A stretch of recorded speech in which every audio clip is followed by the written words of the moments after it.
বিসমিল্লাহির রহমানির রহিম। আসসালামু আলাইকুম এভরিওয়ান। আজকে দুপুরে আমার পাশে কি কাজ,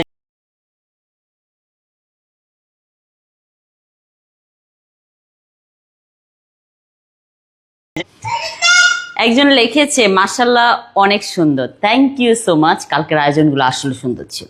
আরেকজন লিখেছে আপু আপনার ভিডিও আমার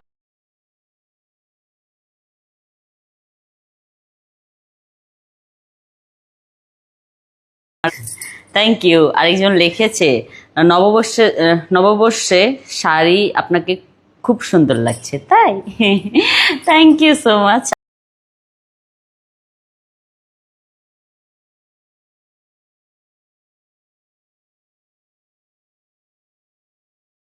যে আপনাকে খুব চমৎকার লাগছে, থ্যাংক ইউ সো মাচ। তো চলেন শুরু করি। বিসমিল্লাহির রহমানির রহিম। আব্বা আব্বা আব্বা আব্বা পড়ে যাবেন বাবা। এখানে আছে সাদা ভাত, এটা হলো আপনার ডিম দিয়ে মুসুরির ডাল দিয়ে রান্না করেছি, এটা হলো কাঁকড় ভাজা, এটা হলো বেগুন ভাজা, আর এটা হলো পটল ভাজা। সো এই ছিল আজকের আয়োজন। Thank you so much for watching my video. সবাইকে বাই বলো, bye bye bye bye, tata tata.